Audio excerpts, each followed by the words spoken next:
हरे कृष्णा, राधे राधे। कैसे हैं आप सब? आशा करती हूँ आप सब बहुत अच्छे होंगे और अपना अच्छे से ख्याल रख रहे होंगे। जैसा कि हम सब जानते हैं 13 अप्रैल यानी मंगलवार से चैत्र की नवरात्रि शुरू हो जाएगी। तो आज इस वीडियो में मैं आपके संग शेयर करूंगी चैत्र नवरात्रि में यूज़ होने वाली कुछ सामग्री। इसके पहले कि हम वीडियो शुरू करें, यदि आप मेरे चैनल पर नए हैं तो प्लीज़ मेरे चैनल को सब्सक्राइब करें। अगर आपको ये मेहनत और तैयारी अच्छी लगे तो प्लीज़ इस वीडियो को लाइक करें, अपने फ्रेंड्स एंड फैमिली के संग शेयर करें, कमेंट करके मुझे भी ज़रूर बताएं कि आपको मेरी तैयारी कैसी लगी। तो आइए इस वीडियो को शुरू करते हैं। सबसे पहले हमें एक चौकी लगेगी जिस पे हम देवी मैया का आवाहन करके उन्हें स्थान देकर उनका पूजन करेंगे। इस चौकी पे बिछाने के लिए हमें इस प्रकार का लाल कपड़ा लगता है। हमें देवी मैया की एक फ़ोटो या प्रतिमा लगेगी जिसका कि हम पूजन करेंगे। हम नवग्रह यंत्र का भी पूजन करेंगे। यदि आपके पास नवग्रह यंत्र नहीं है तो आप अक्षत, हल्दी की गांठ और सुपारी से नवग्रह मंडल का निर्माण कर सकते हैं। इसके अलावा हमें चाहिए होगा गंगा जल शुद्धि के लिए। ये मेरी गंगा जली है जिसमें मैं डेली यूज़ का गंगा जल रखती हूँ। अपने सभी देवी देवताओं को इसी से स्नान कराती हूँ और जब ये फिनिश हो जाता है तो इसे रीफिल कर लेती हूँ। इसके अलावा हमें इत्र की ज़रूरत पड़ेगी। इसको हम देवी मैया को अर्पण करेंगे। ये षडोपचार, पंचोपचार, दशोपचार सभी में बहुत महत्व रखता है। इसके अलावा हम देवी मैया को सिंदूर चढ़ाएंगे। मैं दोनों ही प्रकार के सिंदूर चढ़ाती हूँ, रेड भी और ऑरेंज भी।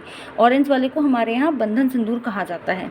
इसके अलावा हमें कुमकुम की आवश्यकता होगी। ये हम नवग्रह को, गणपति बाप्पा को, सबको अर्पित करेंगे। गणेश जी के लिए आप इस प्रकार का पीला चंदन भी ले सकते हैं। अगर आपको ऐसा रेडीमेड चंदन नहीं यूज़ करना तो इस प्रकार का दानेदार चंदन मार्केट में मिल जाता है। पीले चंदन की आपको स्टिक भी मिल जाती है जिसे आप पट्टे पे घस के और फिर गणपति जी को अर्पित कर सकते हैं।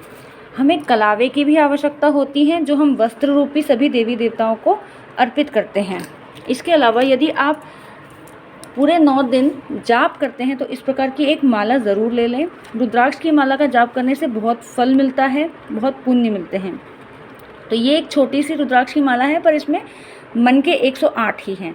बस इनका साइज़ छोटा है इसीलिए छोटी लगती है। विशेषतः माता रानी को अर्पित करने के लिए एक इस प्रकार का पैकेट आता है श्रृंगार का, जो आप इजीली मिल जाता है आपको मार्केट में, आप ले सकते हैं। ये 9 दिन माता रानी के चरणों में होता है और 9th डे पे ये हम पुरोहित को दे देते हैं। इसके अलावा हम अपने लिए प्रसाद रूपी इस प्रकार से बिंदी, सिंदूर और चूड़ी का एक पैकेट रखते हैं जो हम बाद में प्रसाद रूपी यूज़ कर लेते हैं। माता रानी को अर्पित करने के लिए इस प्रकार की एक चुन्नी भी लेते हैं हम। मैंने इस बार इस प्रकार की स्वास्तिक बनी हुई चुन्नी ली है, मुझे बहुत ही अच्छी लगी तो ये मैंने अपनी माता रानी के लिए ले लिया। ये माता रानी के चरण हैं। जब हम कलश स्थापना करेंगे उसके बाद हम इनकी स्थापना भी ज़रूर से करेंगे। इसके अलावा अब देखते हैं हमें जोत में किन किन चीज़ों की ज़रूरत पड़ेगी। यदि आप अखंड जोत रखते हैं तो इस प्रकार की एक लंबी बत्ती आपको लगेगी। मैं अखंड जोत नहीं रखती हूँ क्योंकि मैं 9 दिन फास्ट नहीं कर पाती, इसीलिए मैं कभी भी चैत्र नवरात्रि में 9 दिन व्रत नहीं करती हूँ तो अखंड जोत भी नहीं रखती हूँ। ये मेरी मान्यता है, बाकी आप जैसा करना चाहे आप कर सकते हैं, इसीलिए मैं आपको ये शो कर रही हूँ। ये 2 प्रकार से मिलती है, ये रुई वाली है और ये कलावे वाली है। आप दोनों का ही इस्तेमाल आराम से कर सकते हैं। जब मैं नवरात्रि में पाठ करती हूँ तो मुझे एक दीपक साक्ष्य रूप चाहिए होता है, तो मैं इस प्रकार की बत्ती का भी यूज़ करती हूँ जो मेरे पाठ करने तक जलती रहती है।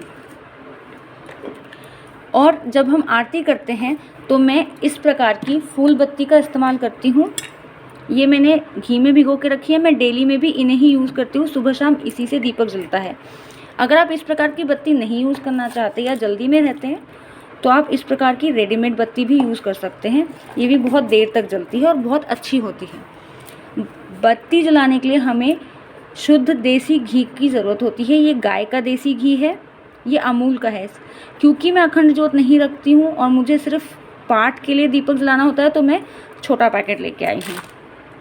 इसके अलावा मैं होम करती हूँ, माता रानी को धूप चढ़ाती हूँ, तो मैं इस प्रकार से, ये है लोबान इसका और ये है गूगल, इसका धूप देती हूँ माता रानी को। इसको मैं जलाती हूँ इन उपलों के साथ। तो ये उपले, लोबान, गूगल और थोड़ा सा कपूर और थोड़ा सा देसी घी डाल के मैं माता को 2 टाइम होम देती हूँ यानी कि धूप देती हूँ। इसके अलावा आप इस प्रकार का देसी कपूर भी यूज़ कर सकते हैं। मैं यही यूज़ करती हूँ, पर यदि आप जल्दी में रहते हैं तो ये इस प्रकार की छोटी छोटी गोलियाँ आती हैं मार्केट में कपूर की, आप इसे भी यूज़ कर सकते हैं। 9 दिन कम से कम आपको गूगल लोबान की धुनी ज़रूर देनी चाहिए, ये बहुत अच्छी मानी जाती है। ये एक अगरबत्ती का पैकेट है जो मैं विशेषतः बड़ी पूजाओं में यूज़ करती हूँ। ये काफ़ी बड़ी है, जैसा कि आप देख सकते हैं, ये चौकी से भी बड़ी है और ये चंदन की लकड़ी में है। कहते हैं कि बाँस की लकड़ी घर में नहीं जलानी चाहिए, तो ये चंदन की लकड़ी की अगरबत्ती है जो मैं यूज़ करती हूँ। इसके अलावा ये एक बहुत ही अच्छी धूप है, ये बिल्कुल नेचुरल प्रोडक्ट से बनी है, गाय के गोबर के उपलों से बनी है, तो आप इसे यूज़ करें। ये बहुत अच्छा अरोमा भी देगी और आपको हवन का पूरा लाभ भी देगी। तो ये हमारे यहाँ एक लोकल शॉप है पंडित जी पूजा भंडार के नाम से, ये उनका अपना प्रोडक्ट है और ये बहुत ही अच्छा, बहुत ही नेचुरल है। इनकी जो शॉप है वो नहर पार फरीदाबाद में है। अगर आप नहर पार फरीदाबाद रहते हैं तो आप एक बार इनसे ज़रूर संपर्क करें। इनके यहाँ सामग्री बहुत ही अच्छी और बहुत ही रीज़नेबल रेट में मिलती है। मैं प्रायः अपनी सारी पूजा का सामग्री, सामान सब कुछ इन्हीं के यहाँ से लाती हूँ। इसके अलावा ये एक हरिदर्शन का हवन सामग्री का पैकेट है जो हम लास्ट डे पे आहुति देने के लिए यूज़ करते हैं और डेली में हवन और गूगल लोबान के इफ़ेक्ट के लिए ये इस प्रकार के कप यूज़ करते हैं। अगर आप गूगल लोबान नहीं यूज़ करना चाहते या गाय के उपलों से नहीं देना चाहते धुनी, तो आप इस प्रकार का कप भी यूज़ कर सकते हैं। ये मेरे पास 2 ब्रांड की है, एक साइकिल की है और एक ये हरिदर्शन की है। दोनों ही बहुत अच्छी है, आप दोनों ही यूज़ कर सकते हैं। और इन सब को प्रज्वलित करने के लिए हमें माचिस ज़रूर चाहिए होती है। अगर आप घी से दीपक नहीं जलाना चाहते तो इस प्रकार का तिल का तेल मिलता है मार्केट में, आप इससे दीपक ज़रूर जलाएं। इसके अलावा और हमें चाहिए होता है नारियल। ये हम कलश पे स्थापित करते हैं। हम नारियल को इस प्रकार के कपड़े में कलावे से बांधकर संकल्प लेकर और इसे कलश पे स्थापित करते हैं। इसके अलावा हमें पूजा में चाहिए होती है काला तिल है, ये काली तिल, ये हवन में यूज़ होती है। इसके अलावा हमें चाहिए होती है लौंग, इलायची, सुपारी। ये हम माता रानी को बताशे और कमलगट्टे के संग, ये बताशे हैं और मेरे पास कमलगट्टे भी हैं, इनके संग हम पान पे रख के माता रानी को अर्पित करते हैं। ये माता रानी का बहुत ही प्रिय प्रसाद होता है। तो आप देख सकते हैं यहाँ कमलगट्टे भी हैं। इसके अलावा अगर आपके पास हल्दी की गांठ ना हो तो आप इस प्रकार से पाउडर की हल्दी भी रख सकते हैं, ये भी बहुत शुभ मानी जाती है। इसके अलावा देवताओं को चढ़ाने के लिए ये 2 प्रकार के जनेऊ हैं, ये वाइट जनेऊ है और ये पीला जनेऊ है।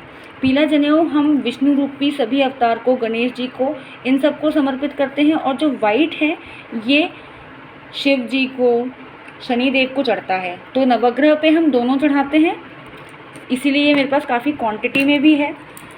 ये आप देख सकते हैं एक पंचमेवा का पैकेट है या डब्बा है जिसको कि हम प्रसाद रूपी चढ़ाएंगे। इसके अलावा मेरे पास हल्दी की कुछ गांठ है जो, जैसा कि मैंने आपको बताया कि गौरा जी बनाने में, कलश में, पान के पत्ते पर रख के माँ को हम चढ़ाएंगे। इसके अलावा मेरे पास मिश्री है, माँ को मिश्री बहुत ही प्रिय होती है, तो ये मेरे पास एक पूरा डब्बा है। ये थोड़ा सा ख़त्म हो गया है, मैं फिर से इसको रीफ़िल कर लूँगी, मेरे पास और रखी है।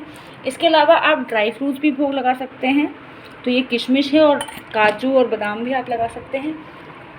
ये अक्षत है जो आपको कलश के ऊपर स्थापना करने के लिए, आसन देने के लिए बहुत काम आएगा। मैं अष्टदल कमल बनाऊंगी इन्हें कलर करके और मैं आपके संग वो ज़रूर शेयर करूंगी। तो ये थी मेरी कुछ तैयारी नवरात्रि के लिए, यही सामग्री है जो आपको चाहिए होगी। इसके अलावा आपके घर में जिस प्रकार से, आपके कुल में जिस विधि से पूजन होते आया है, मैं आपसे रिक्वेस्ट करूंगी कि आप वैसे ही करें। और यदि आपको ये वीडियो अच्छी लगे तो इसे लाइक कीजिएगा, इसको अपने फ्रेंड्स एंड फैमिली के संग ज़रूर शेयर कीजिएगा और मेरे चैनल को सब्सक्राइब कीजिएगा। मैं मिलती हूँ आपसे इन द नेक्स्ट वीडियो, तब तक के लिए राधे राधे, हरे कृष्णा, बाय बाय।